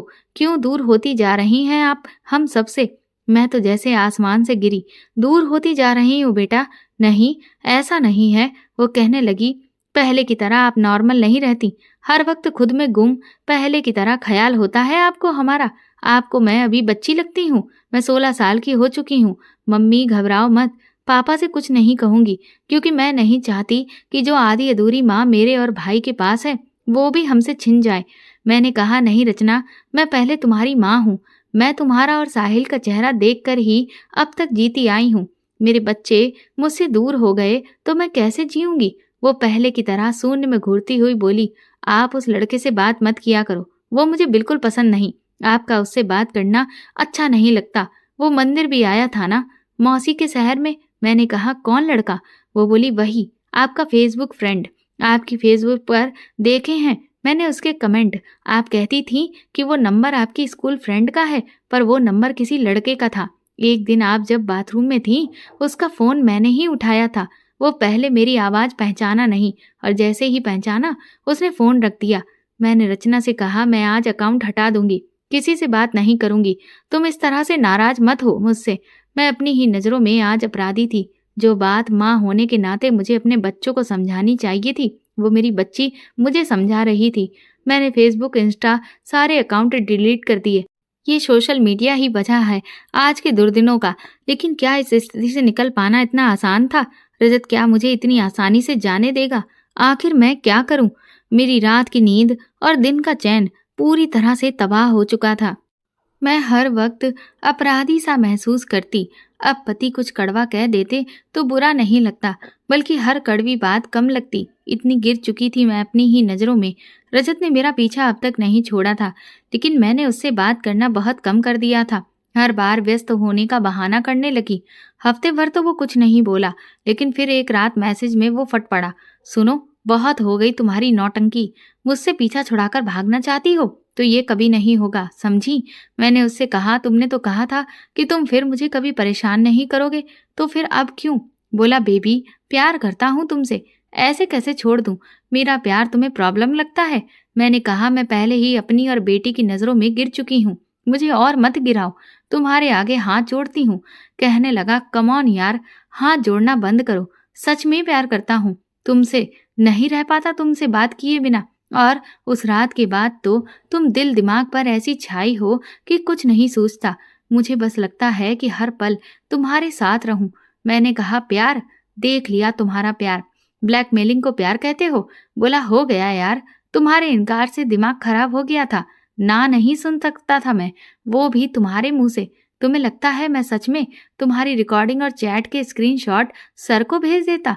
इतना भी बुरा नहीं हूं। I really love you. मैंने कहा, शट अप, मुझे तुमसे नफरत हो रही है।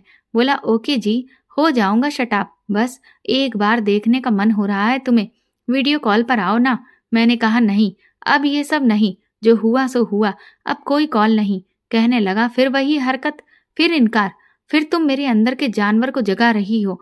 तुम चाहती हो कि मैं फिर से बदतमीजी पर उतर आऊं?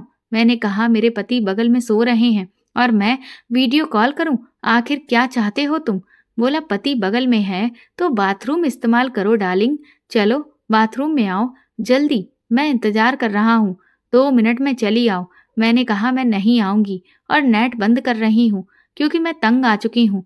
बोला, रुक, सुन जरा। फिर उसने मुझे नंबर भेजा।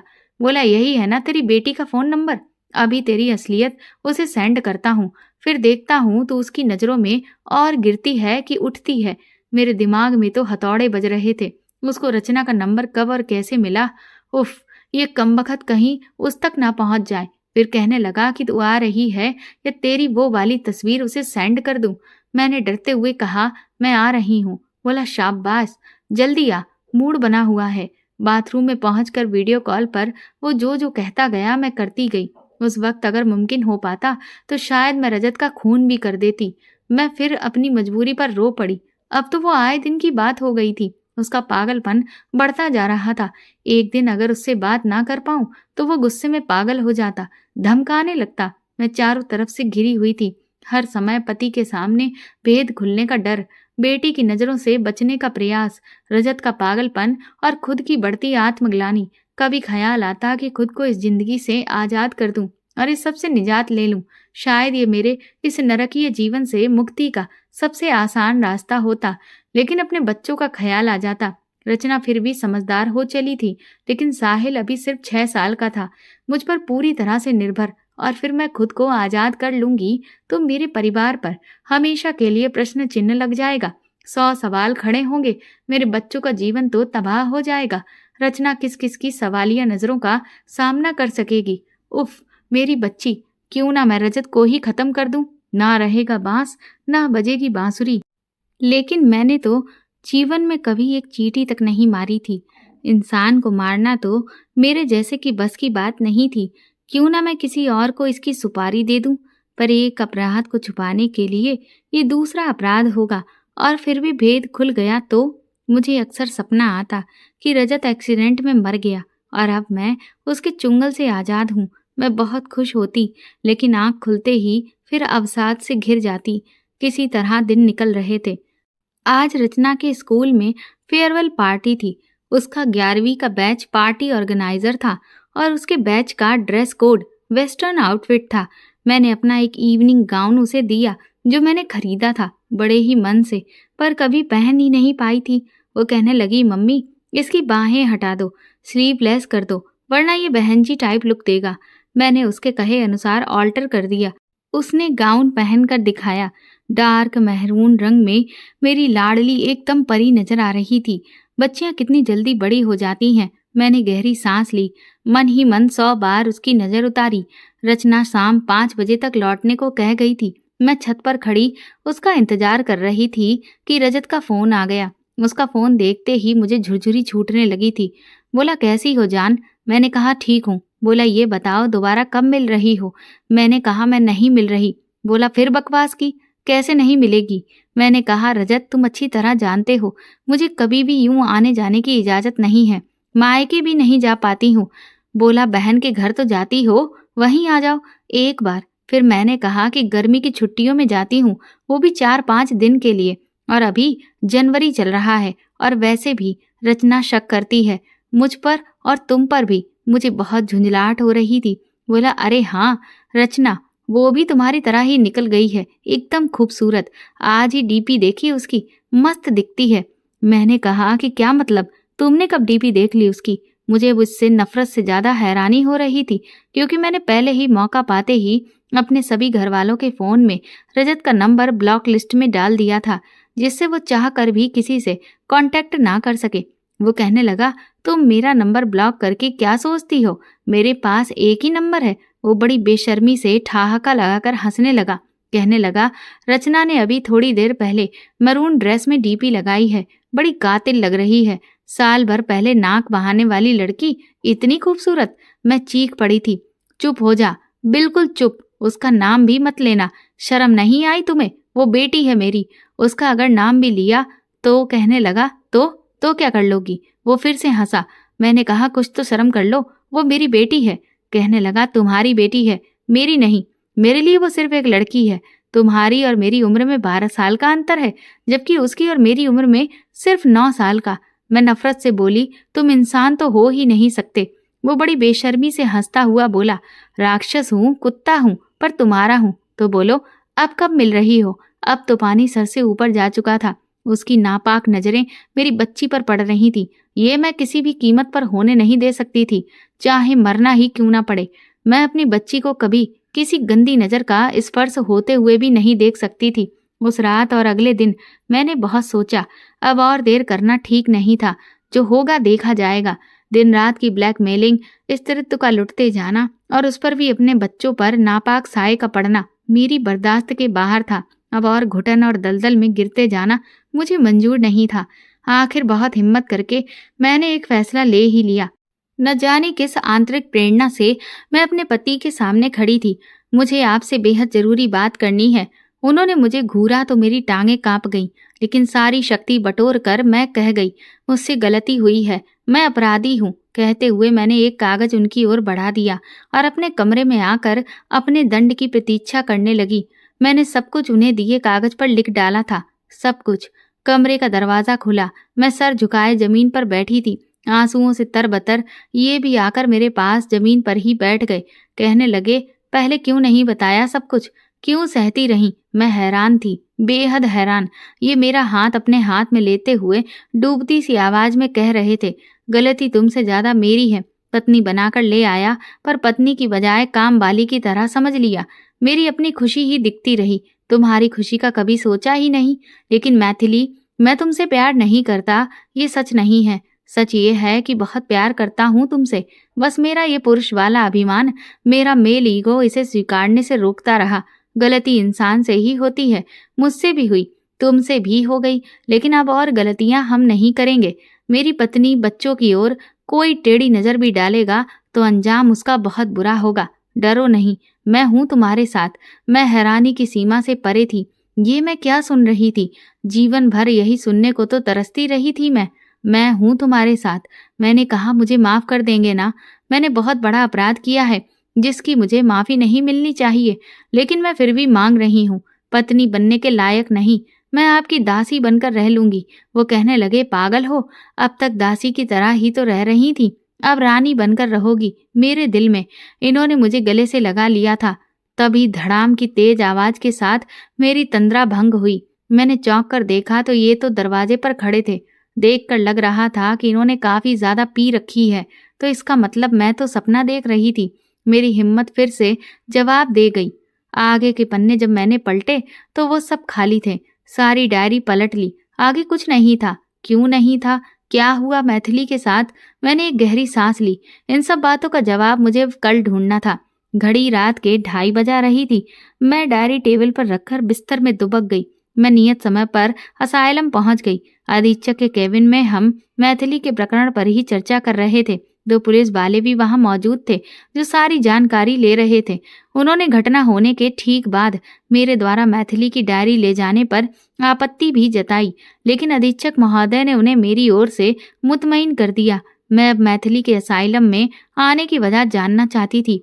मैथिली के केस की जांच कर रहे अधिकारी ने बताया कि उनकी अब तक की छानबीन के अनुसार 5 साल पहले ये महिला बुरी तरह से घायल अवस्था में अस्पताल लाई गई थी। इसके घर वालों ने ये बयान दिया था कि ये 2 मंजिला सीढ़ियों से फिसल कर गिरी है।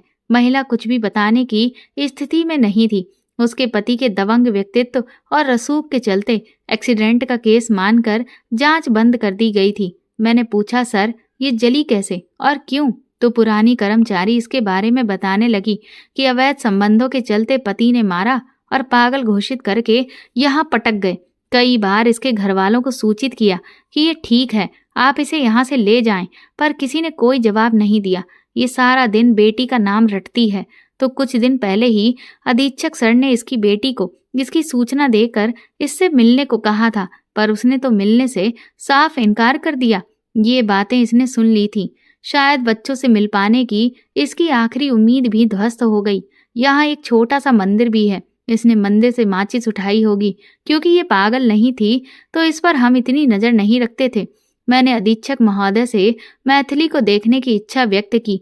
हम अस्पताल के बर्न वार्ड पहुंचे। रह रहकर उसकी चीखें दिल दहला रही थीं। पूरी तरह से कवर से ढकी उसकी बॉडी।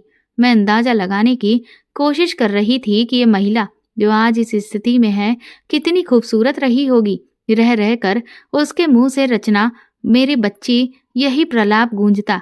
मेरी आंखें बरबस गीली हो उठी। मैंने पूछा, उनके घर वालों से कांटेक्ट हुआ?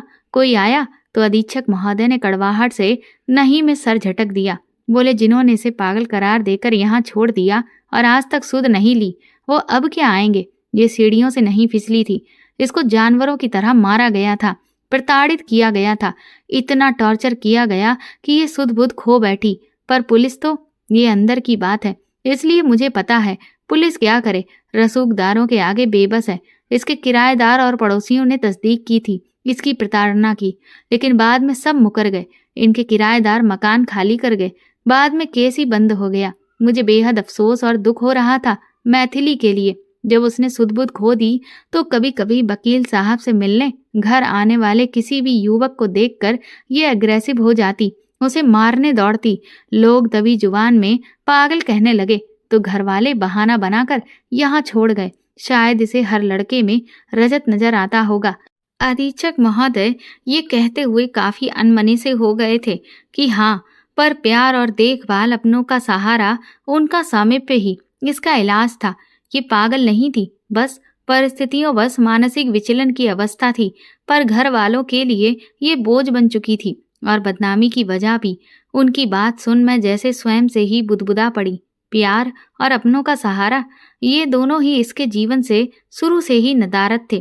प्यार की भूखी ये औरत हर कदम छली ही तो गई। पहले पिता ने छला, परियों से सुंदर नाजुक लड़की की कच्ची उम्र में इतने बड़े आदमी से शादी करके जहां उसके सपने कुचल दिए गए। फिर छली गई पति द्वारा, जिसने इसे सिर्फ अपनी इच्छा पूर्ति का साधन समझा। फिर छली गई उस नीच रजत द्वारा, जिसने इसके भोलेपन का खूब फायदा उठाया। फिर छली गई समाज द्वारा, जिसकी रूढ़ियों और नजरियों के चलते एक अच्छी खासी स्त्री को पागल करार दे दिया गया और किसी ने ऐतराज नहीं किया। मैंने कहा, सर मैं इसके घर वालों से मिलना चाहती हूँ। कोई कांटेक्ट नंबर वगैरह? तो अधीक्षक महोदय ने बताया, बेटी अब विदेश में है, लॉ की पढ़ाई कर रही है। बेटे को भी वहीं पर भेज दिया गया है। वकील साहब ने घटना के कुछ महीनों बाद ही दूसरी शादी कर ली थी, पर वो अब शहर छोड़ गए हैं। मैंने कहा, सर, मैं मैथिली के लिए अगर कुछ भी कर पाई तो खुद को खुशनसीब समझूंगी। मैंने 2 दिनों की जी तोड़ कोशिश के बाद वकील साहब और रचना का नंबर हासिल कर लिया, लेकिन अफसोस, जब मैंने रचना को उसकी माँ के साथ हुई घटना के बारे में सूचित किया तो उसने अपनी माँ के लिए जो कहा वो सुनकर मुझे धक्का लगा। बोली, एक गिरी हुई औरत को आप मेरी माँ मत कहिए। मेरी माँ तभी मर गई थी जब उसने मेरे पापा को चीट किया था। हम भाई बहन के साथ उसने जो किया उसकी यही सजा है। सॉरी, पर आप दोबारा फोन मत कीजिएगा, कहकर उसने फोन काट दिया। मैं निराश हो गई, पर फिर भी वकील साहब से उनकी एक क्लाइंट बनकर अपॉइंटमेंट लेकर मिलने पहुंच गई। वकील साहब के चेहरे से रौब और अभिमान टपक रहा था। जैसे ही मैंने मैथिली की चर्चा की, उनके तेवर बदल गए। उन्होंने नौकर को आवाज दी, बाबू सिंह, मैडम को बाहर जाने का रास्ता दिखा दो। अपमान से मैं उठकर खड़ी हो गई। मैं चली जाऊंगी सर, आप एक बार अगर उससे मिल लेते, बहुत बुरी स्थिति में है वो। मैंने जैसे तैसे आखिरी कोशिश की। वो घूरते हुए बोले, आपको इलाज की जरूरत है मैडम, बेहतर है आप फौरन यहाँ से निकल जाएं। मैं वहां से निकल आई। मुझे ऐसे ही व्यवहार की आशंका थी, पर क्या पत्नी के अंतिम समय में भी एक पति सब कुछ भूल कर उसके पास आ खड़ा नहीं हो सकता? स्वार्थी कहीं के। अब मेरा अगला प्रयास उसे ढूंढना था जो इस पूरे फसाद की जड़ था। वक्त कम था, क्योंकि मैथिली के बचने की आशा बिल्कुल नहीं थी। मैं रजत के ठिकाने पर पहुंची तो पता चला वो तो सालों से गांव में ही है। शहर आए तो बरसों हो गए। 2 घंटा का रास्ता तय कर मैं किसी तरह रजत के पैतृक आवास पर पहुंची। वहां उसके बूढ़े माता पिता और भाई भाभी से मिली। सारा प्रकरण जानकर वो दुखी स्वर में बोले, उसकी इन्हीं हरकतों की वजह से हमने कई साल पहले ही उसे अपने घर, संपत्ति सबसे बेदखल कर दिया है। उसकी अय्याशियों की वजह से ही उसके यहाँ आने पर भी रोक लगा दी। वो तब का निकला, अब पता नहीं कहाँ है, क्या कर रहा है। हमारा उसे कोई संपर्क नहीं, ना उसकी करतूत से कोई लेना देना है। ईश्वर उस औरत को जिंदगी बख्शे। मेरे बेटे की वजह से किसी का घर खराब हुआ। मुझे शर्मिंदगी है कि वो मेरा बेटा है। सब तरफ से हार कर मैं वापस आ गई। अधीक्षक महोदय ने बताया, आज 5वां दिन है जैसे मैथिली के प्राण कहीं अटके हैं। असहनीय तकलीफ में भी उसके मुंह से चित्कारों के साथ बस उसके बच्चों का नाम ही निकल रहा है। मैं एक बार फिर अस्पताल पहुंच गई। मैथिली से मिलने की अनुमति लेकर वार्ड में पहुंची। पुलिस कर्मचारी भी बाहर ही खड़े थे, जो मुझे देखकर पीछे पीछे आकर खड़े हो गए। मैथिली, मैंने हल्के से पुकारा। एक अथाह कष्ट में डूबा स्वर कंठ से बाहर आया। रचना, मैंने कहा, हाँ हाँ माँ, मैं रचना। न जाने अवचेतन की किस प्रेरणा के भसीभूत मैंने इतना बड़ा झूठ बोला था। चेहरा पट्टियों से ढका होने की वजह से और दर्द के अतिरेक से उसने मुझे पहचाना ही नहीं। रचना, मेरी गुड़िया, माफ कर दे। मैंने कहा, माँ, तुम माफी न मांगो। एक गलती की तुमने बहुत सजा भुगत ली। तुम बिल्कुल पवित्र हो, गंगा जैसी। मेरी बच्ची, मैं तेरी अच्छी माँ नहीं बन पाई, सबको दुख दिया। तू प्रार्थना कर, अब मुझे मुक्ति मिले। आधे अधूरे शब्द बहुत कष्ट के साथ उसके हलक से निकलते प्रतीत हो रहे थे। मैंने कहा, माँ, तुम ठीक हो जाओ, हम साथ में रहेंगे, जाने की बात मत करो, ठीक हो जाओ। और कुछ क्षणों में ही उसकी चित्कार शांत हो चुकी थी।